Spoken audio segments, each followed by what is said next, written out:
Abra sua Bíblia comigo no livro de Juízes, capítulo 6. Quero compartilhar algumas coisas com você nessa noite, baseado nesse texto.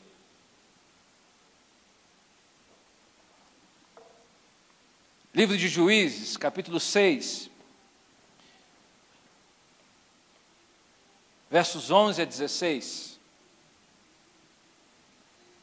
A pergunta que eu faço para você nessa noite é: quem é você para Deus? Quem é você? E quem é você para Deus? Qual a sua identidade em Deus? Você sabe qual é? Você sabe me dizer exatamente quem você é em Deus?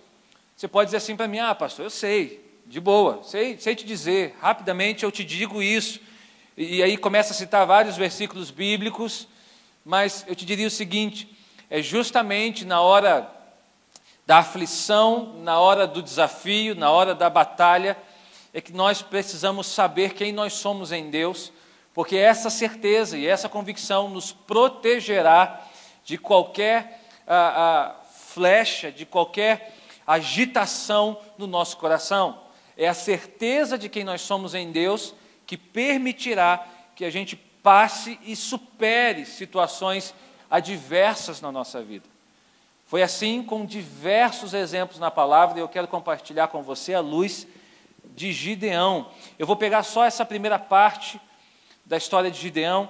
Você conhece a história de como se desenrola, mas eu vou ficar nessa parte aqui, que é a parte do chamado dele, essa primeira parte da história, tá bom? Então diz assim: então o anjo do Senhor veio e sentou-se sob a grande árvore de Ofra, que pertencia aos Abiesrita Joás. Gideão, filho de Joás, estava malhando trigo num tanque de prensar uvas, para escondê-lo dos midianitas. Então o anjo do Senhor apareceu a Gideão e lhe disse: o Senhor está com você, poderoso guerreiro. Ah, Senhor, Gideão respondeu, se o Senhor está conosco, por que aconteceu tudo isso? Onde estão todas as suas maravilhas que os nossos pais nos contam quando dizem: não foi o Senhor que nos tirou do Egito? Mas agora o Senhor nos abandonou e nos entregou nas mãos de Midian. O Senhor se voltou para ele e disse: com a força que você tem, vá libertar Israel das mãos de Midian. Não sou eu quem o está enviando? Ah, Senhor, respondeu Gideão, como posso libertar Israel? Meu clã é o menos importante de Manassés, e eu sou o menor da minha família. Eu estarei com você, respondeu o Senhor, e você derrotará todos os midianitas como se fossem um só homem. Amém? Fecha os teus olhos. Pai, obrigado por essa noite, obrigado pela Tua palavra, obrigado porque o Senhor é o nosso Deus e o Senhor sempre tem algo novo para nós, um caminho novo, uma direção nova, uma resposta nova. Algo novo sempre acontece na terra, quando nos reunimos na Tua presença, quando nos reunimos em Teu nome. Pedimos, ó Pai, a luz para o nosso coração, para a nossa mente, para a nossa alma, nos ilumina nessa noite e nos leva ao centro da Tua vontade. Pai, nós te pedimos, Senhor, fala conosco, é o que oramos, em nome de Jesus. Amém, amém. Quem é você para Deus? Mateus, capítulo 6, verso 26, Jesus nos dá uma lição muito interessante. Ele diz assim: observem as aves do céu, elas não semeiam, elas nem colhem, nem armazenam em celeiros, contudo, o Pai Celestial as alimenta. Não tem vocês muito mais valor do que elas? Aqui Jesus já nos diz que nós somos muito mais valiosos do que as aves do céu. Eu te diria que você é muito mais valioso do que qualquer obra da criação de Deus. Tudo que Deus fez, tudo que Deus realizou, Ele realizou em prol de que você fosse criado, em prol da sua criação. O ser humano, o homem e a mulher, eles foram criados e eles foram colocados num lugar de honra na criação. Então eu e você, nós temos muito valor para Deus. Amém? Você pode dizer isso comigo? Diga: eu sou muito valioso para Deus. Amém, querido? Então você tem muito valor para Deus. E eu já gostaria de entregar isso. E isso precisa permear a sua mente, o seu coração, a identidade que move você nessa terra. Todos nós aqui somos movidos por uma identidade. E não é aquele documento só que você carrega na sua carteira, aquele documento que você apresenta quando você vai fazer uma compra, quando você vai fechar lá uma conta no banco, você tem que levar a sua identidade. Não, isso é uma parte de quem você é, uma pequena parte, é um número, é uma foto, mas isso não define a sua história. Todos nós aqui carregamos conosco uma identidade que é única. Nós somos particulares. Essa identidade única, ela foi construída ao longo da nossa vida. Né? Por exemplo, na infância, você não teve muito o que optar. Você recebeu, de certa forma, uma identidade ali por meio dos seus pais, por meio das pessoas que tinham autoridade sobre você. Né? Isso reflete muito, por exemplo, quando nós vamos folhear lá nossos álbuns de família, e a gente vê uma foto nós quando criança. Quem se assusta das fotos quando criança? Né? Da roupa que teu pai, a roupa que a tua mãe colocava em você, do penteado que a tua mãe fazia. Hein? Que maravilha, que beleza. Aquela roupa que estava tudo combinando, aquele sapato maravilhoso, aquela bota maravilhosa, daquela cor maravilhosa, que você olha para lá e fala, meu Deus, quem é essa pessoa? Eu sou essa pessoa? Você não tem muita escolha. Você não tem muita opção. Ali você recebeu um nome, você recebeu ali uma caracterização, mas ainda não é quem você é. Você está sendo construído. De alguma forma te identificou naquele momento, mas ainda não é tudo sobre você. Aí chega a fase da adolescência, que é a fase das crises, que é a fase das descobertas. Por exemplo, na adolescência é muito comum um adolescente romper com aquilo que ele recebeu. A adolescência é muito comum, é caracterizada pela fase, por isso que nós chamamos da fase da rebeldia e tal, mas não é isso, é que é muito difícil, é muito confuso, porque o adolescente ele não se enquadra muito bem naquele papel, naquele padrão social. Então ele tenta, sem ter condições para isso, construir o seu próprio papel. Então ele rompe com muitas coisas, ele rompe com muitas coisas que ele recebeu ao longo da sua infância ali, da sua primeira infância. E aí, avançando mais um pouco, chega a fase da juventude, né, numa fase onde as escolhas começam a ficar mais notórias. Na fase da juventude, os jovens começam já a fazer as suas próprias escolhas, se deparam com algumas dificuldades, porque eles começam a perceber que a vida não é tão simples assim. Até então, as suas escolhas, a sua vida estava muito atrelada ao ambiente familiar, mas quando ele sai desse ambiente e começa a fazer algumas escolhas por si só, ele começa a perceber algumas dificuldades, ele começa a perceber algumas barreiras, e ele vai precisar se virar com isso. Eu me lembro que quando eu deixei a minha casa com 17 anos, eu precisei me virar com algumas coisas que até então eu não conseguiria fazê-las sozinho. Eu não tinha condições, por exemplo, sei lá, administrar uma conta no banco. Até então eu não tinha essa responsabilidade, mas ao sair de casa, meu pai precisou abrir uma conta comigo lá, eu abri a minha conta, e agora eu administrava o meu recurso, eu administrava o meu dinheiro. Imagine você. Porque até então, eu tinha lá uma mesada, eu tinha um dinheiro que meu pai me dava, mas eu não tinha toda essa responsabilidade. Eu tinha que ter o dinheiro para fazer as compras do mês. Eu tinha que comer.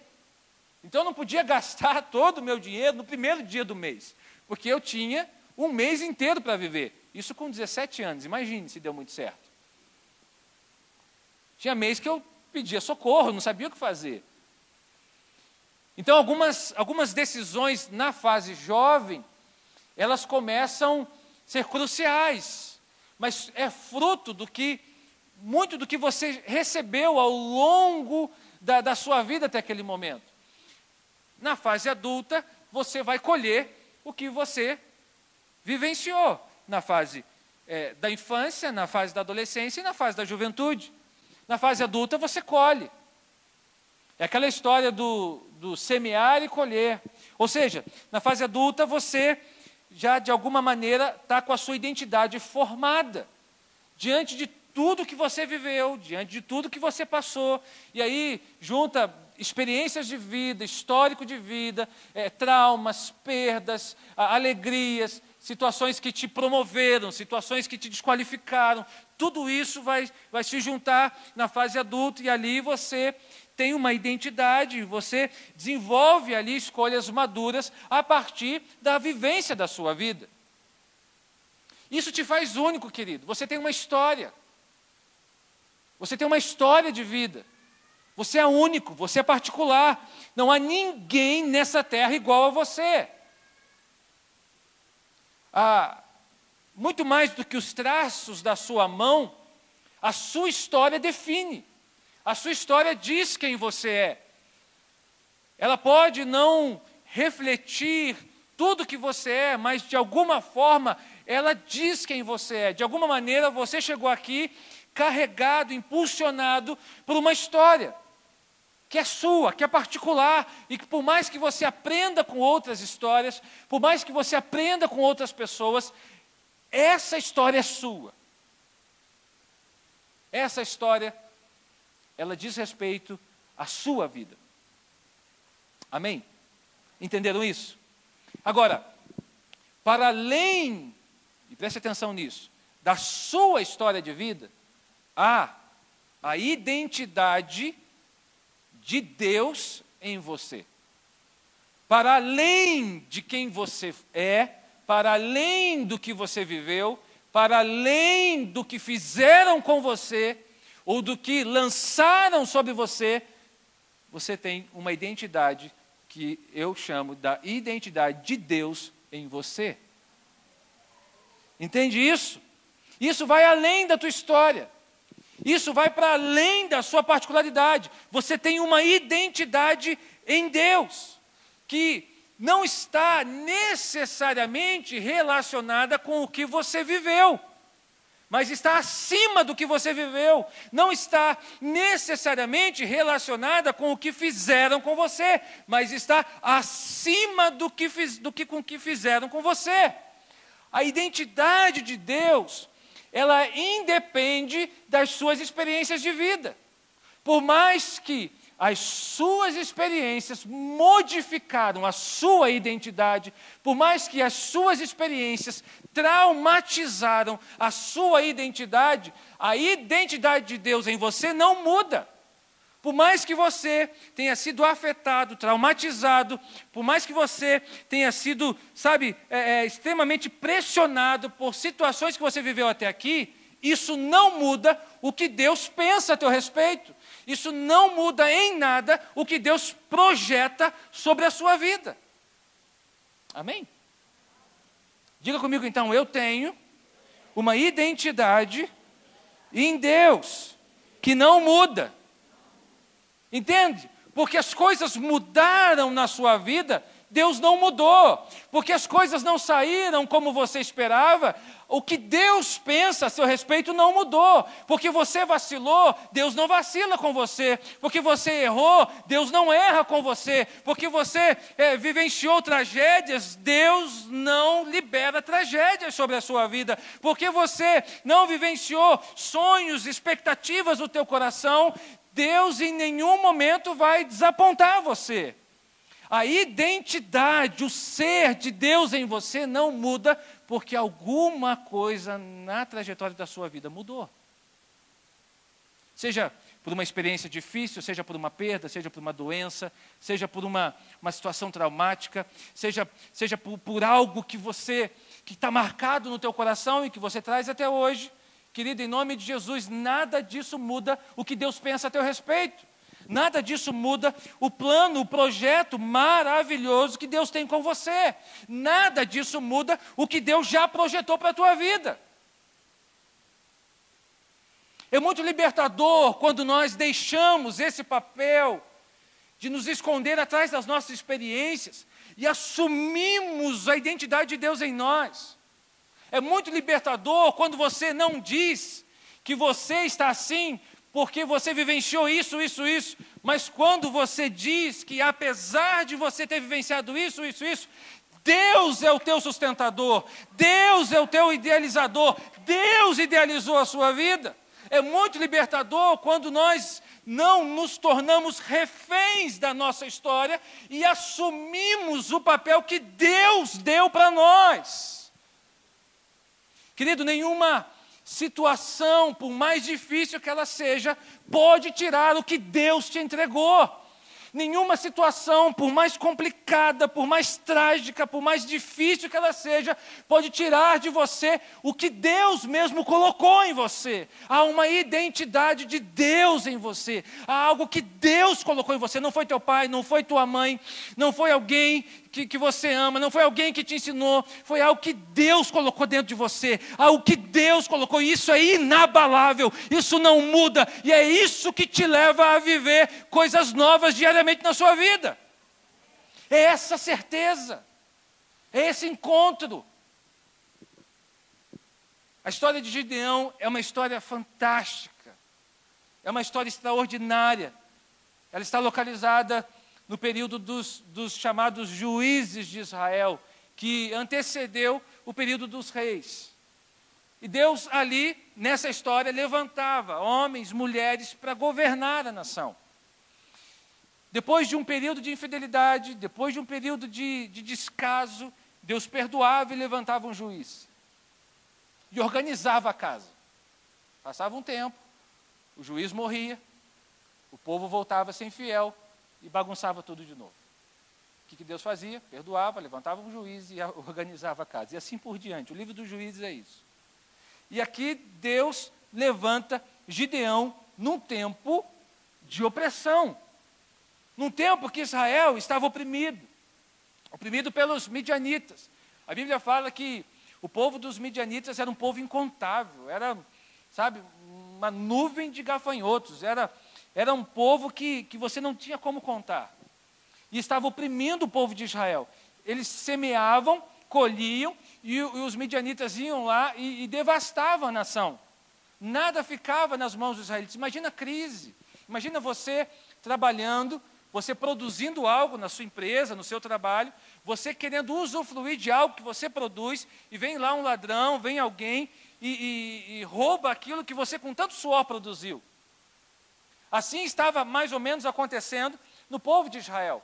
Eles não tinham condições, nesse momento, de viver o que eles, de usufruir daquilo que eles semeavam.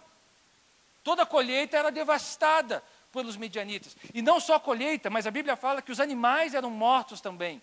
Gados, jumentos, ovelhas, todos eram mortos também. Imagina a crise que o povo de Israel estava vivendo. E assim por 7 anos. O que Deus faz? Deus levanta Gideão e diz para Gideão: você vai libertar esse povo.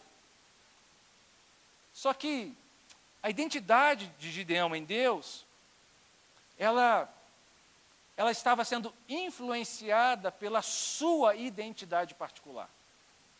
Ou seja, a maneira como Gideão se via estava influenciando a maneira como ele recebeu o chamado de Deus. Gideão foi chamado para libertar a opressão dos midianitas, e o fator que foi decisivo aqui, justamente é ele não ter ficado com a opinião dele, mas ele ter conseguido fazer essa transição do que ele pensava a seu respeito para o que Deus pensa a seu respeito e dar crédito à voz de Deus.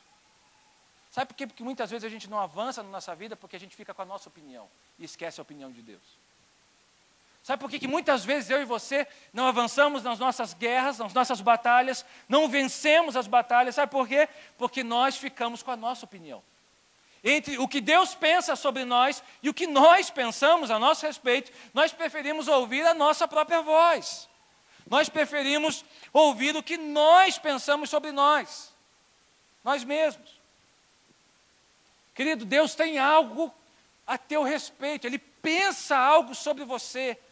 Você é uma pessoa, um homem, uma mulher que foi criado de propósito e para um propósito.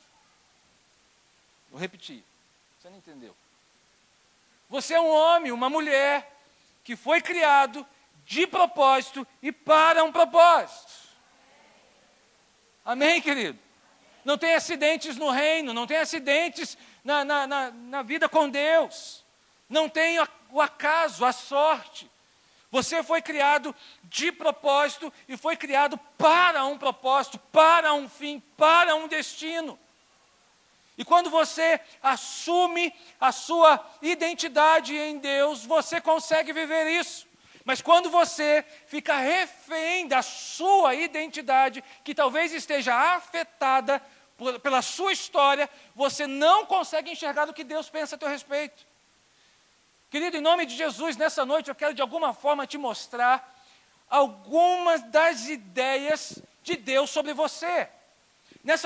Nessa noite eu quero te mostrar que a sua batalha, a sua guerra vai ficar menor quando você entender o que Deus pensa de você. A sua batalha fica menor quando você entender e aceitar a ideia de Deus a teu respeito. Você é uma pessoa única que Deus projetou. Deus sonhou com você. Como eu disse, Deus te criou de propósito e para um propósito. Amém? Preste atenção, de 7 bilhões de pessoas do mundo, das mais de 200 milhões de pessoas do nosso país, das mais de 16 milhões de pessoas do nosso estado, das mais de 300 mil pessoas de Petrópolis, Deus te criou de uma forma única e tem um propósito único para ser cumprido na sua vida. Você não foi feito por atacado, você não foi feito em série. Como eu disse, das mais de 7 bilhões de pessoas do mundo inteiro, há alguém que Deus olha e diz assim: eu tenho uma história particular para cumprir naquela vida. Eu tenho um destino profético para liberar sobre aquela história, sobre aquela pessoa, sobre aquele homem, sobre aquela mulher. Esse homem, essa mulher, não é erro, não é acaso, não é sorte. Eu estabeleci a história dele na terra. Eu estabeleci projetos sobre ele. Eu estabeleci sonhos sobre ele. Eu estabeleci uma história sobre a vida dele. Chega de ficar refém da nossa história. Chega de achar que o que aconteceu comigo é tudo. Chega de achar que eu sou um erro porque algo deu errado na minha vida. Chega de achar que eu sou fruto de uma tragédia porque uma tragédia alcançou a minha casa. Entende? Chega de achar que, por exemplo, eu não dou certo nessa determinada área porque essa determinada área não deu certo na minha vida naquele momento. Querido, há uma história maior do que a sua. Há uma vontade maior do que a sua. Há um projeto maior do que o seu. Há um sonho maior do que o seu. E esse sonho é o que Deus sonhou para você. É o que Deus planejou para você. É o que Deus estabeleceu na sua vida. Independente do que você sonha, do que você sabe. Independente da tua vontade. Há uma vontade maior. Há um plano maior. Há um sonho maior. Há um propósito maior. E esse propósito é o que Deus estabeleceu para a sua vida. Vocês estão com frio? Estão com frio? Então me ajuda a pregar, por favor. Digam amém com mais vontade. Amém. Aplauda o Senhor, por favor. Vocês estão com frio? Meu Deus do céu. Eu estou aqui quase me matando. Por favor, me ajuda.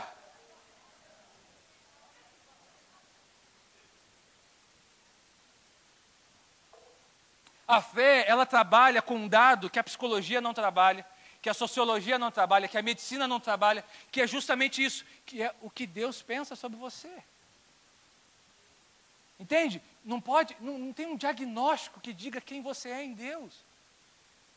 Você vai lá numa avaliação psicológica, por conta de uma determinada demanda, depois de alguns encontros, você vai obter lá um laudo, você vai obter lá um diagnóstico. Ele não vai dizer quem é você por completo, ele vai te dar uma parte. Não existe diagnóstico nenhum que te diga quem você é em Deus, a não ser a palavra e a fé. Esse dado é a fé que trabalha. É claro que a medicina vai te dar um laudo, um diagnóstico. a psicologia vai te dar um laudo. É claro, ok, beleza, mas isso não define quem você é, querido. Definitivamente não define quem você é. A fé trabalha com algo que é maior, que é o que Deus pensa sobre nós. Só a fé pode dizer isso, e mais ninguém. E é justamente isso que eu quero trabalhar com você. Quem era Gideão para Deus? Não quem era Gideão para Gideão.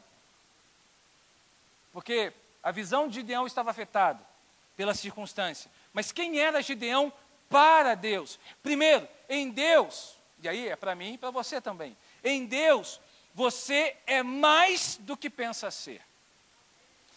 Diga comigo, em Deus, eu sou mais do que eu penso ser. Ó, fique tranquilo que isso não é orgulho não, isso não é altivez não.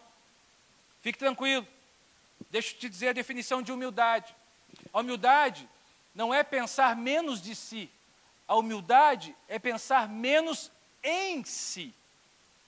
Então, essa história de que a pessoa é humilde porque ela não pensa, ela pensa abaixo de si própria. Para mim isso não é humildade. Para mim isso é uma autoimagem afetada.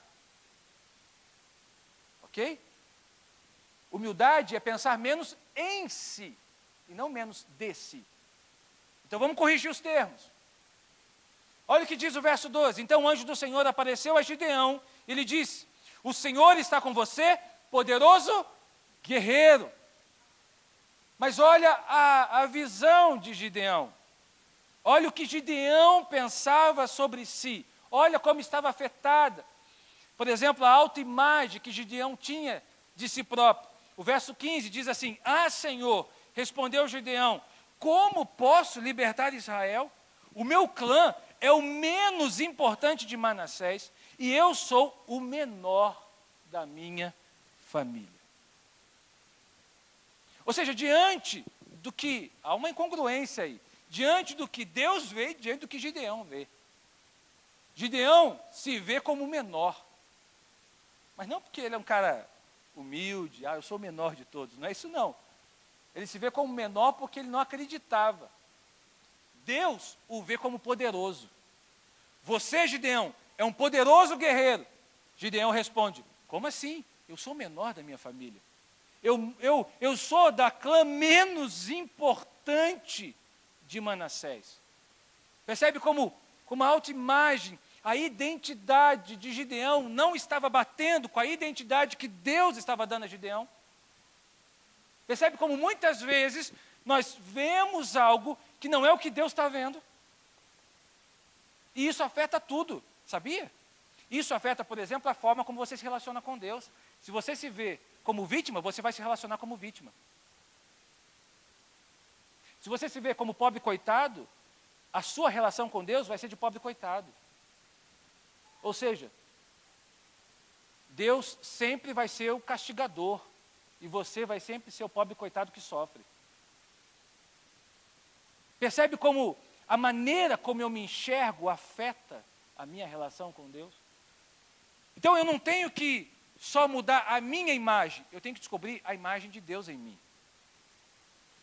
Eu não tenho que só mudar a maneira de eu me enxergar, eu tenho que descobrir como Deus me vê. Entende? Não é só mudar o meu olhar, é mudar a maneira de pensar de como Deus está me vendo. Porque, como eu disse, a maneira como Deus te vê não muda. Independente se você enxerga ou não. Deus te vê de uma forma e isso é imutável. Mas muitas vezes nós nos acostumamos com isso.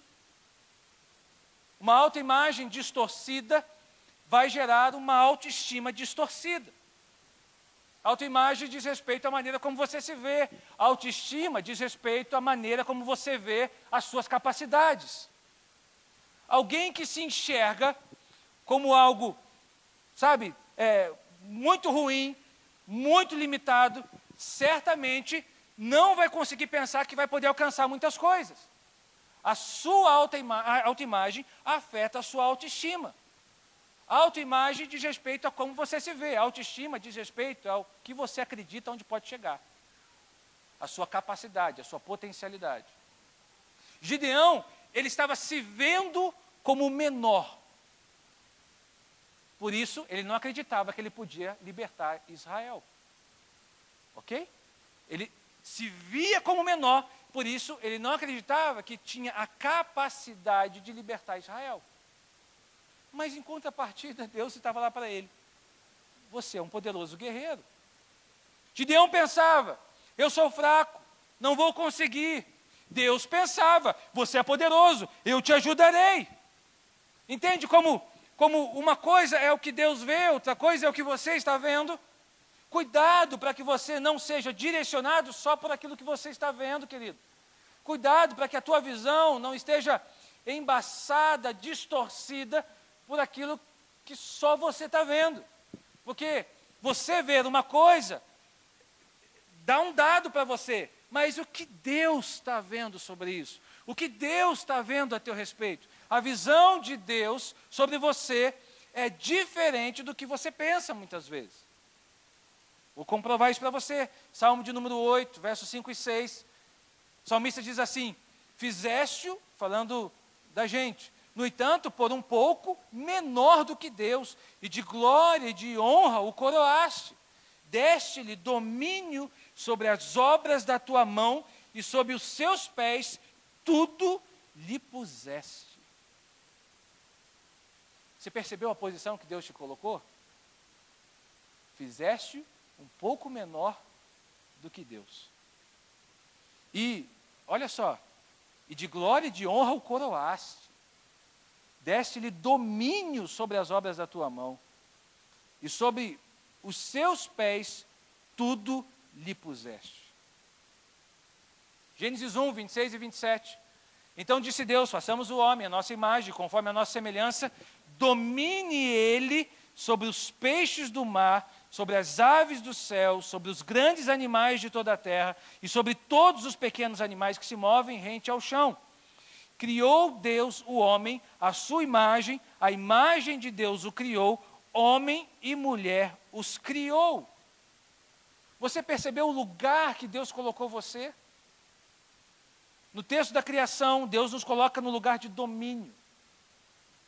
Criou, a palavra criar no hebraico diz respeito a formar, a modelar. Ou seja, Deus criou você de uma maneira intencional e colocou você numa posição de domínio sobre a terra. E por que a gente vive, muitas vezes, reféns da nossa história? Por que muitas vezes a gente assume um papel somente de refém, como se aquela história fosse a última palavra sobre nós? Como se aquela situação, aquela experiência definisse a nossa vida. Você foi colocado no lugar de domínio. E você, então, e eu também, nós fazemos parte do plano de Deus para esse tempo. Ou seja, nós não nascemos no século passado, nós nascemos nesse século. Nós não nascemos, no ano 20, no ano 30, pode ser alguém que tenha nascido aqui, né? Nós nascemos nesse momento, nós nascemos nesse período. Nós não nascemos num outro país, nós nascemos nesse. Se pelo menos você não nasceu nesse, você está aqui agora.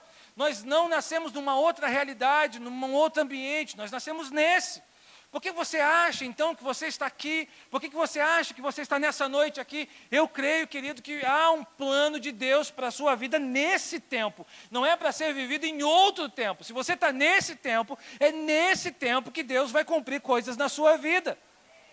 E outra coisa, não existe plano B.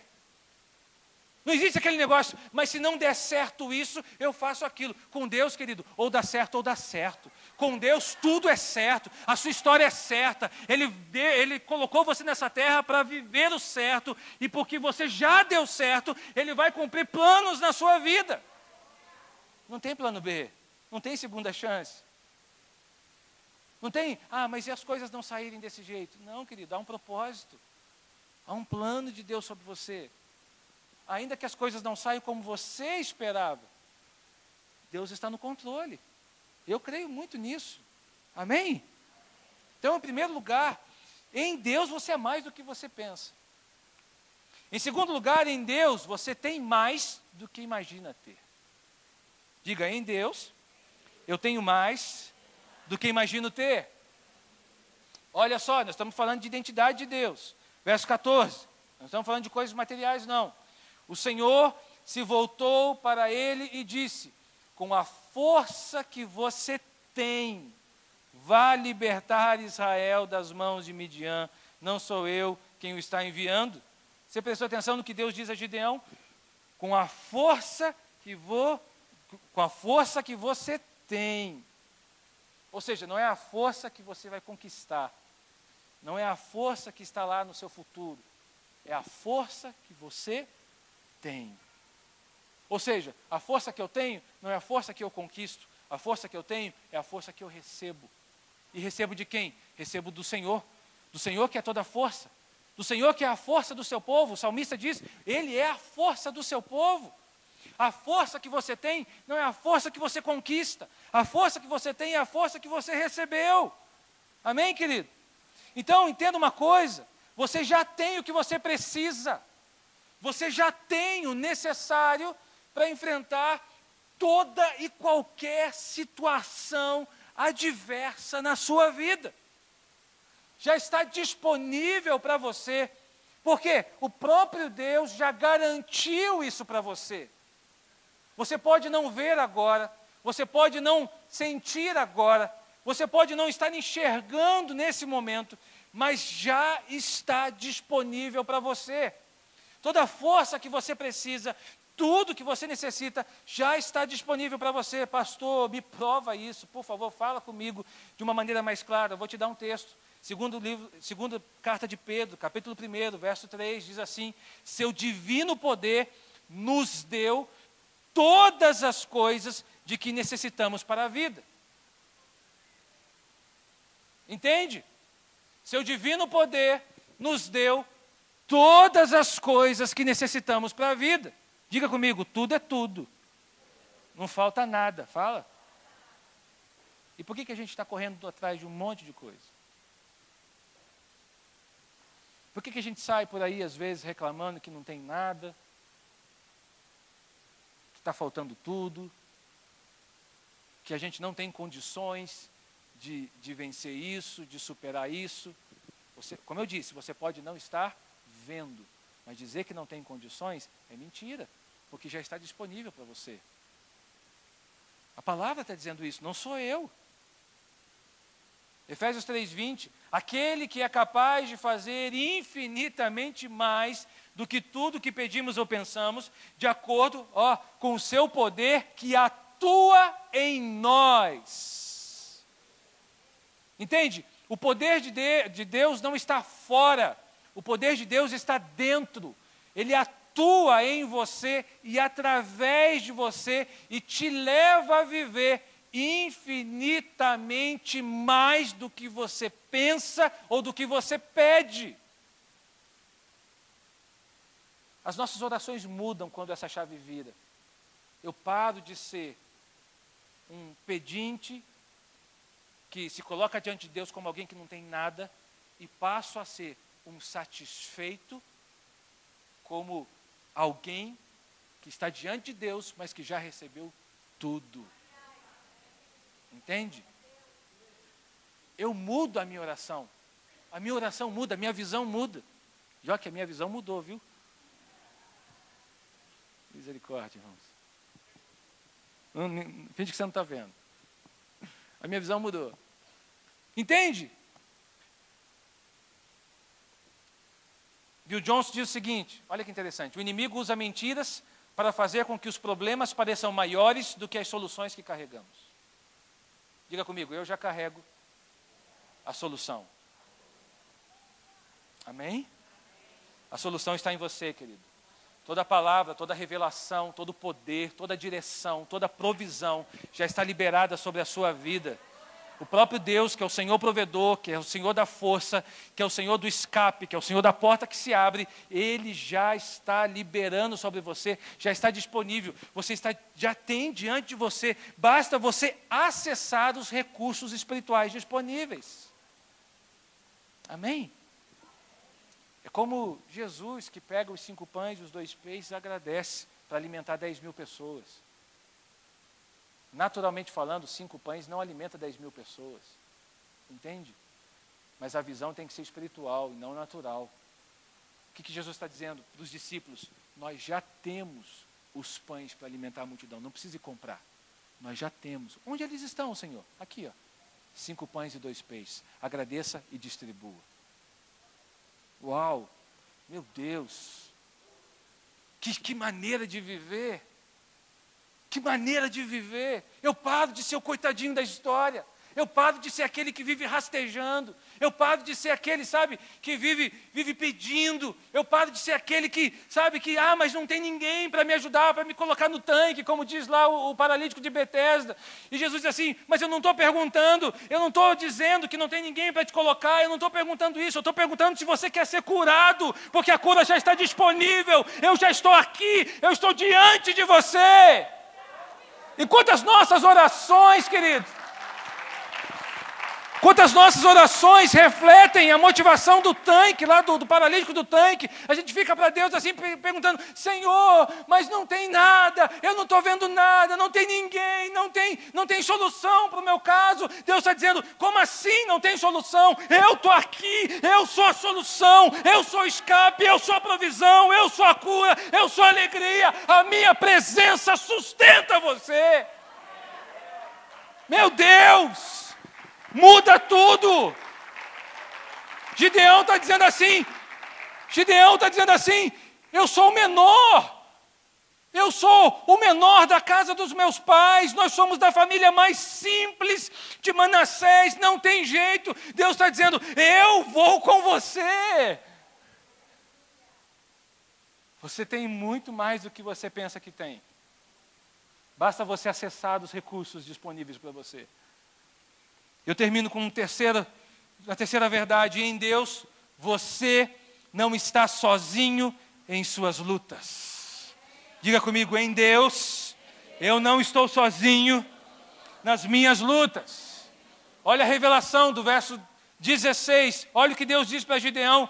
Eu estarei com você, respondeu o Senhor, e você derrotará todos os midianitas como se fossem um só homem.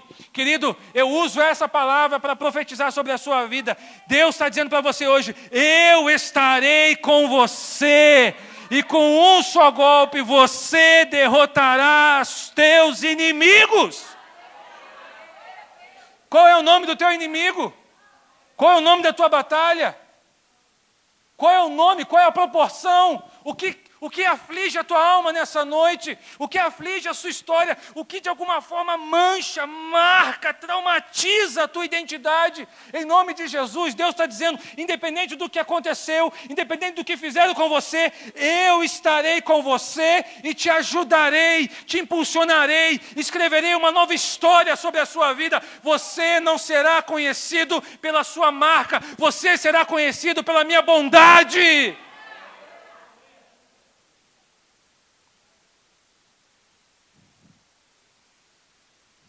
Para toda a batalha que você enfrenta, querido, e aí vai um tesouro para você. Você precisa ter a certeza se Deus está com você nessa. Entende? Não dê passos se você não tem certeza que Deus está autorizando a dar. Não entre em batalhas que Deus não liberou você para guerrear. Sabe o que acontece? Nós guerreamos batalhas que não são nossas. Nós entramos em batalhas que Deus não aprovou. Nós entramos em batalhas que Deus não colocou a gente. O que acontece?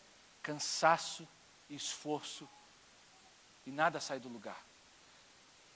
Preste atenção, se Deus não autorizou você a batalhar, não é para começar a guerrear.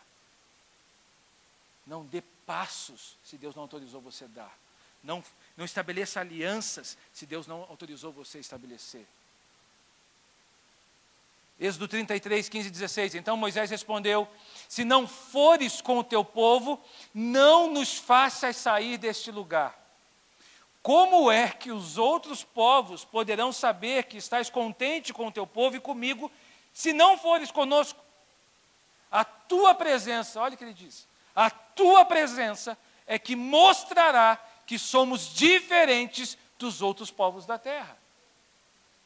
Lá fora, as batalhas são guerreadas por capacitação, por recursos naturais, por recursos humanos. Aqui dentro, as nossas batalhas são guerreadas pela presença de Deus. Nós não precisamos de capacitação, Deus nos capacita. Nós não precisamos de recursos, Deus é o Senhor provedor. Nós precisamos é da presença. Nós precisamos é dele autorizando as nossas batalhas. Porque o mesmo que autoriza, capacita. O mesmo que autoriza, provê. Entenda uma coisa, Deus não vai te liberar desafios, situações na sua vida que Ele mesmo não dê condições de você enfrentar isso. Por isso que você precisa discernir se onde você está, realmente você está autorizado por Ele. Tem muita gente que perde tempo na sua vida, porque inicia ciclos e batalhas na sua história que Deus não autorizou a iniciar. Qual é a garantia de Gideão aqui? O próprio Deus diz para ele, eu vou estar com você. Ou seja, Gideão está dizendo, Deus está dizendo para Gideão, pode batalhar, pode ir contra os medianitas. Se não fosse, eu te diria, mas eu estou autorizando você aí. Eu estarei com você. A presença de Deus, querido, é que nos diferencia. A presença de Deus é que faz a diferença na nossa vida. Entende? Não é o quanto temos, não é o quanto acumulamos, não é o quanto somos capazes, mas é o quanto Deus está conosco. É o quanto Ele se faz presente na nossa vida. Eu pergunto para você nessa noite, você está batalhando as batalhas de Deus? Ou você está batalhando as suas batalhas? Sabe aquele presente, quando você era criança, aquele brinquedo, que teu pai não autorizou você comprar, mas você teimou, juntou dinheiro, teimou e comprou com o seu dinheiro, e diz assim, eu tenho o meu dinheiro, eu compro. Se o teu pai não te autorizou, não é para ter. Entende? Transfira isso agora para a tua fase adulta, querido. Não reproduza na fase adulta o que você fazia na infância. Está na hora de crescer. Se Deus não autorizou, não é para você. Se Deus não autorizou, não é para você viver. É simples assim. O problema é que nós somos como crianças. Queremos porque queremos, fazemos birrinha, deitamos no chão. Esses dias eu estava passeando num shopping, não sei se era shopping ou se era mercado, sei lá, estava andando com a Lu, e uma criança, Jesus, como eu profetizei sobre o Benjamin nesse dia. Ela deitava no chão, ela se esparramava, ela rasgava a roupa, ela chorava. E aí a mãe dela dizia assim, meu filho, não faz assim. Por favor, meu filho, não faz isso. Você vai amassar a sua roupinha. Aí eu ficava olhando assim, falei, meu Deus do céu, quem é que está mandando na história? Quem é o pai na história? É a mesma coisa que nós vimos aqui, como eu mostrei para vocês dessa situação, desse jogo aí. Quem é o pai na história? Às vezes algumas pessoas, só abrindo um parênteses aqui para a gente terminar, algumas pessoas chegam para mim e dizem assim, pastor, eu não sou pai, eu não sou mãe do meu filho, eu sou amigo. Eu falei, é? Aham. Então os dois estão lascados. Porque pai, não é amigo. É pai. Por isso o nome já diz, eu sou pai. A autoridade está sobre o pai. Eu não estou dizendo que você não tenha que ter um relacionamento de amizade com o seu filho. Mas o pai faz algo que o amigo não faz. Então seja pai, seja mãe, e não só amigo. Amém? A presença de Deus, ela te capacita e ela te autoriza a entrar em lugares que Ele abençoou você de estar.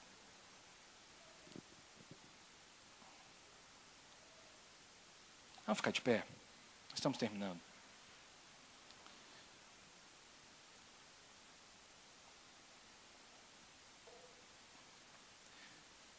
Hebreus capítulo 11 nos diz como é que essa história termina. Não, pastor, Juízes diz, sim, Juízes vai falar, mas Hebreus, capítulo 11, vai falar de Gideão. Como é que Gideão foi lembrado? Ou seja, Gideão não foi lembrado pela identidade traumatizada, distorcida que ele tinha, pela sua autoimagem distorcida que ele tinha. Gideão foi lembrado por ouvir a voz de Deus. Eu pergunto a você, querido, como é que você quer ser lembrado? Como alguém que vive em constantes crises consigo mesmo, ou como alguém que vive conquistas extraordinárias na sua vida? Hebreus capítulo 11, versos 32 e 34, olha que lindo. Que mais direi? Não tenho tempo, e realmente eu não tenho tempo mesmo, para falar de Gideão, de Baraque, de Sansão, de Jefté, de Davi, de Samuel e os profetas. Olha só o que o autor diz sobre eles, incluindo Gideão. Os quais, pela fé, conquistaram reinos, praticaram justiça, alcançaram o cumprimento de promessas, fecharam a boca de leões, apagaram o poder do fogo e escaparam do fio da espada. Da fraqueza tiraram força, tornaram-se poderosos na batalha e puseram em fuga exércitos estrangeiros. Em nome de Jesus, eu profetizo isso como sendo a sua história, isso como sendo a sua identidade.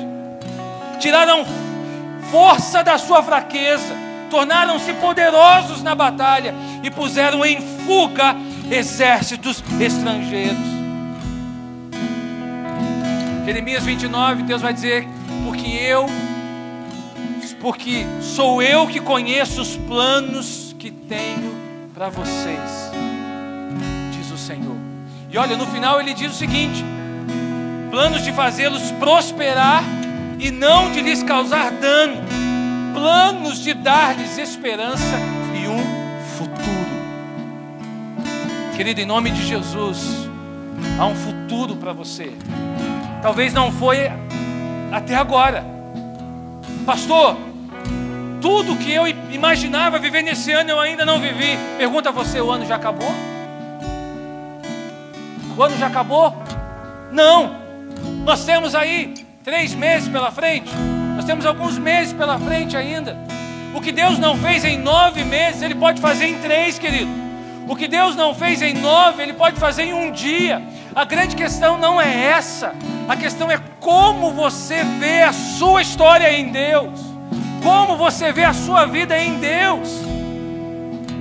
Para Gideão, ele era o menor. Para Deus, ele era poderoso. Para Gideão, ele era da família mais simples de Manassés. Para Deus, ele era um poderoso guerreiro. Talvez você está se vendo como o menor da sua família, o menor da sua vizinhança, o menor do seu tempo, sabe? O menor dos seus dias. Talvez você está se vendo como um injustiçado, como alguém que sofreu bastante ou tem sofrido bastante, enquanto que Deus está te vendo como um filho, como alguém que Ele ama, como alguém que Ele tem liberado planos sobre a sua vida, como alguém poderoso na terra, mas você não está se vendo assim. Jesus hoje quer curar a tua autoimagem. E deixa eu dizer uma coisa para você, do fundo do meu coração. Não ache que isso é assim, ó. Passe de mágica, você sai daqui, beleza. Estou enxergando carruagem de fogo, estou enxergando...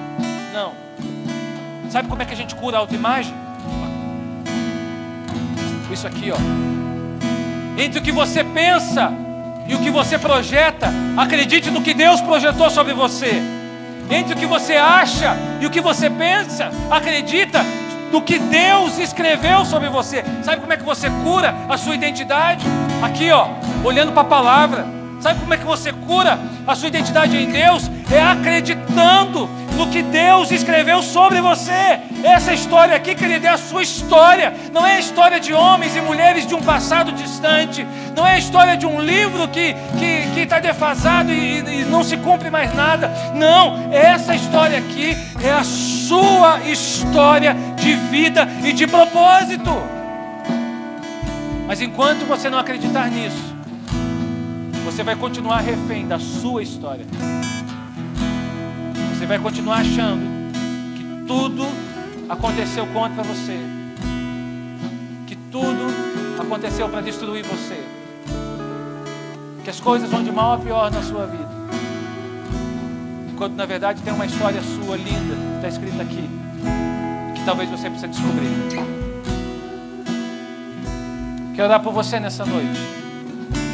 Quero orar por você. É uma noite de oração, é uma noite de nós nos derramarmos na presença do Senhor, é uma noite de nós nos lançarmos na presença dEle. Eu tenho certeza que você sai daqui nessa noite com uma chave, uma direção, um empoderamento dos céus para viver a história linda que Deus projetou para você. Não necessariamente a sua história, mas a história de Deus para você. Além da sua história, tem a história de Deus para você. Deus tem uma história contigo, querido. A minha oração final aqui é nessa direção, para que você seja empoderado para viver a história de Deus para você, acima da tua história, para que você saia daqui bem resolvido com a história que Deus tem para você, ou pelo menos crendo que Deus tem uma história para você. Está na hora de descobrir essa história. Está na hora de romper com pensamentos autodestrutivos. Está na hora de romper com uma autoimagem distorcida e viver os pensamentos de Deus para você. E viver o que Deus acha a teu respeito. Amém? Vamos orar? Em nome de Jesus, vamos nos lançar nos braços dele. Quero convidar você a vir aqui para o altar. Vamos orar todos juntos. Sai do seu lugar, venha para cá. Coloca a sua vida diante do Senhor.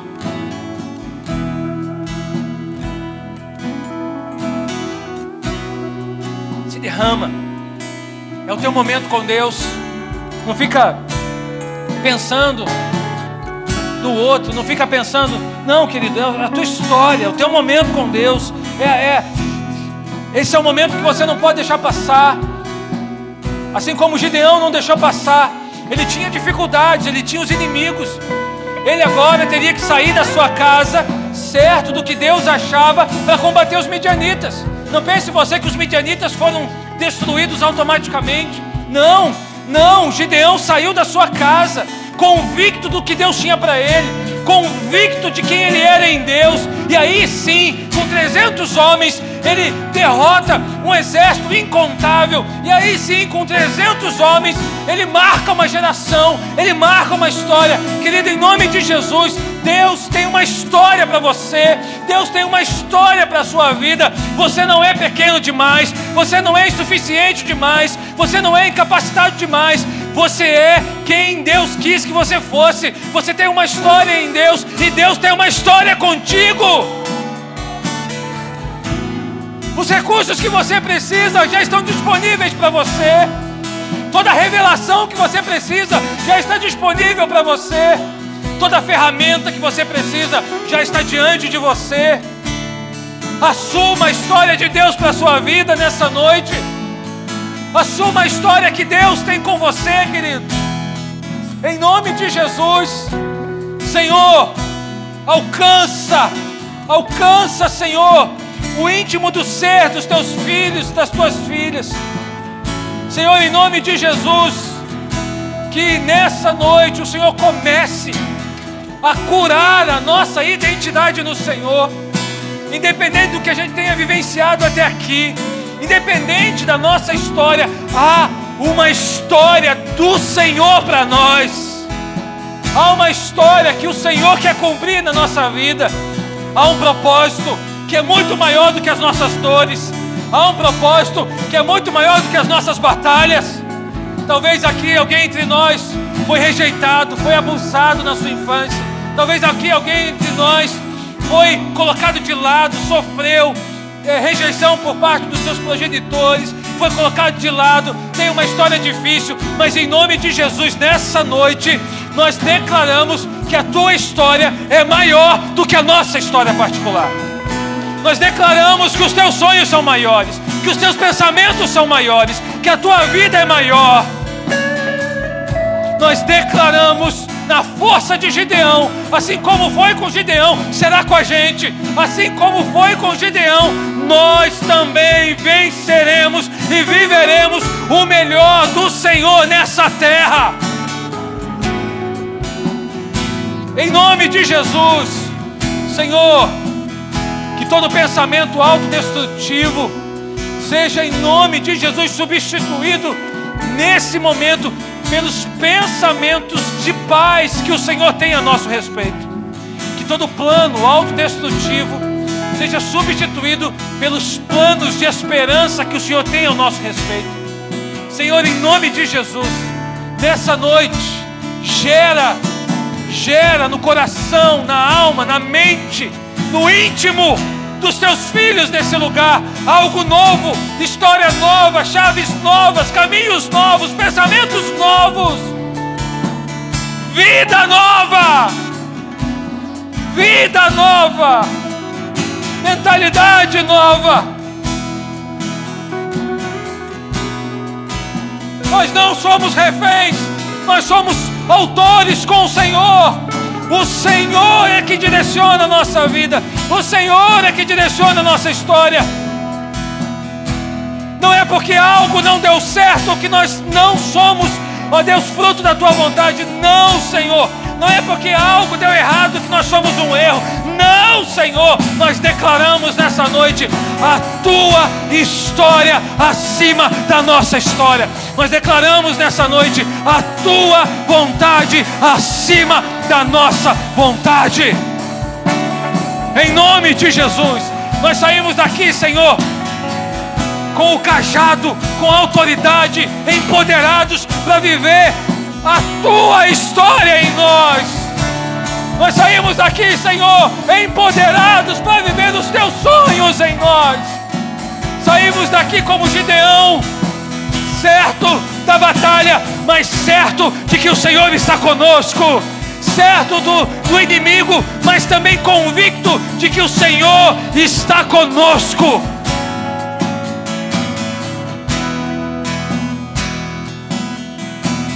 Cura de dentro para fora, Senhor. De dentro para fora, de dentro para fora.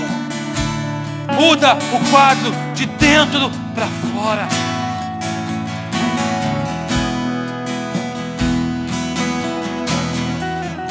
De dentro para fora.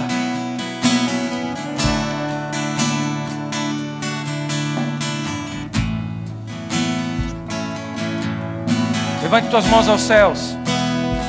Diga assim comigo: eu sou. Vai, eu sou muito mais do que eu penso ser. Eu tenho muito mais do que eu imagino ter. E eu não estou sozinho nas minhas batalhas. Em nome de Jesus. Amém. Amém. Amém. Amém.